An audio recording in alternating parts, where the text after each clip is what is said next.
Negociatorii Senatului Statelor Unite ale Americii au dezvăluit pe 4 februarie proiectul de lege pentru alocări suplimentare care, dacă va fi adoptat, ar oferi aproximativ 60 de miliarde de dolari asistență de securitate pentru Ucraina, majoritatea covârșitoare din care ar merge companiilor americane și armatelor americane și aliate.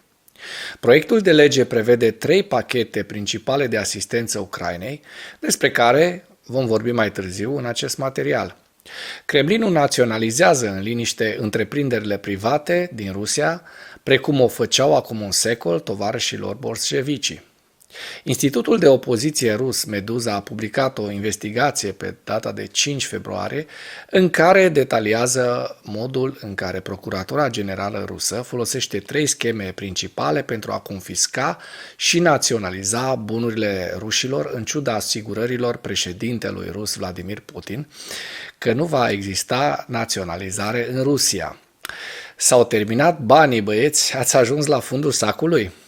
Meduza a constatat că instanțele rusești urmăresc o singură schemă prin cauze de contestare privind privatizarea anumitor companii care au fost supuse eforturilor de privatizare pe scară largă în anii 1990. Procuratura Generală folosește această schemă pentru a susține că autoritățile regionale și-au depășit competențele prin privatizarea unei anumite companii și a cere restituirea acesteia statului. Meduza a raportat că a doua schemă este de a considera proprietarii întreprinderilor private investitori străini, ceea ce permite autorităților ruse să sechestreze mai ușor activele proprietăților de întreprinderi private, în conformitate cu legile ruse privind investițiile străine. Calea finală pentru naționalizare, potrivit Meduza, este atunci când parchetul general rusesc confiscă bunurile inculpaților acuzați de corupție sau fraudă, acuzații pe care instanțele le-au folosit mai frecvent în 2023. Institutul pentru Studiul Războiului a observat anterior instanțele rusești extinzând urmărirea penală a anumitor cazuri pentru a suprima, în linii mari, dizidența, iar procurorul general rus poate folosi o strategie similară de urmărire penală în ceea ce privește legea proprietății pentru a naționaliza activele private folosind legile privind corupția, frauda și investițiile străine. Welcome to Russia! Sunteți mirați, șocați de metodele de naționalizare? N-ar trebui să fiți. Ziua 713 a războiului din Ucraina.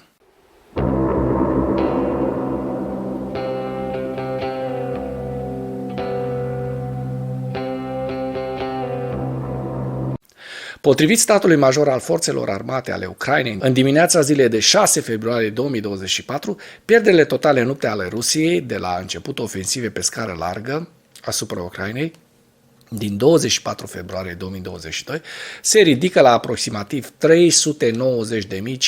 390.580 de militari. În timpul ultimei zile, armata rusă a pierdut 1020 de soldați, 17 tancuri, 35 de blindate, 18 sisteme de artilerie.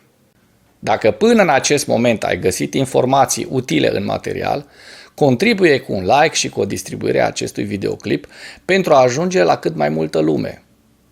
Senatul SUA a prezentat un proiect de lege de compromis privind protecția frontierei, ajutorul pentru Ucraina și Israel în valoare de 118,28 miliarde de dolari. Documentul a fost publicat pe site-ul web al organismului legislativ american, scrie CNBC. În total, proiectul de lege prevede alocarea 118,28 de miliarde de dolari, așa cum spuneam, din care 60,06 miliarde vor fi sprijin pentru Ucraina, iar 14,1 miliarde vor fi sprijin pentru Israel. Protecției frontierei se propune o finanțare de 20,2 miliarde de dolari. Documentul include și finanțare pentru ajutorul umanitar în Marea Roșie și Taiwan.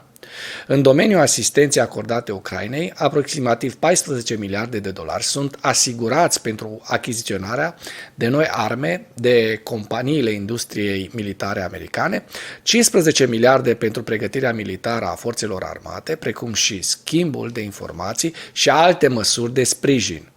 20 de miliarde pentru a alimenta stocurile militare din Statele Unite, aproximativ 8 miliarde pentru sprijinul bugetar direct al Ucrainei, iar 1,58 de miliarde pentru a sprijini economia ucraineană. Principala diferență în noua propunere, a spus acesta, este că mai mult de 13 miliarde de dolari sunt alocați pentru securitatea frontierei americane, care a fost un punct major de dispută în timpul lunilor de negocieri din Senat. Dar oare vor vota senatorii republicani ajutorul pentru Ucraina sau este doar o nouă schemă de negociere menită să obțină cât mai multe avantaje și profit electoral pentru republicani și Donald Trump? Senatorul cheie republican James Lankford, care conduce negocierile grele pentru acordul de frontieră, se așteaptă ca un vot procedural asupra acordului programat pentru miercuri să eșueze, deoarece colegii săi spun că au nevoie de mai mult timp pentru a revizui și modifica proiectul de lege. El a numit proiectul o lucrare în curs. În schimb, senatorul Roger Wicker, cel mai înalt republican al Comisiei pentru Servicii Armate a Camerei și un susținător fervent al ajutorului pentru Ucraina, a numit propunerea de acord moartă. Liderul minorității din Senat, Mitch McConnell, care a susținut proiectul de lege, a declarat că discuțiile vor continua marți, adică astăzi. La o întâlnire a senatorilor republicani, el a spus colegilor că ar trebui să voteze împotriva acesteia miercuri dacă au nevoie de mai mult timp pentru a analiza proiectul de lege. Cu o zi înainte, Donald Trump a cerut senatorilor republicani să nu voteze acordul de compromis privind reglementarea migrației în Senat, care face parte dintr-un pachet mare de proiecte, inclusiv fonduri pentru asistență pentru Ucraina. Așa că sunt slabe șansele ca proiectul să treacă. În ceea ce urmează, vă prezint un slide cu evoluția de ieri a celor mai importante fronturi din Ucraina. Hărțile sunt creația Institutului pentru Studiul Războiului. Pentru mai multe informații, accesați linkurile din comentarii.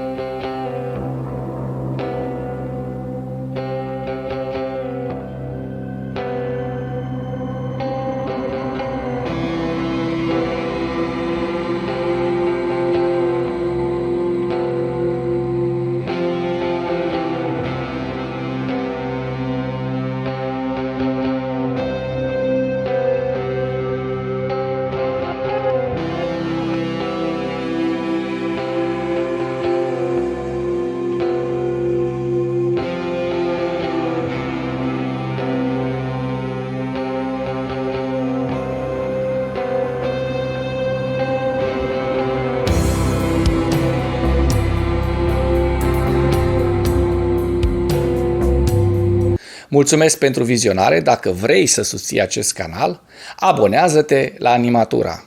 Apreciez mult asta.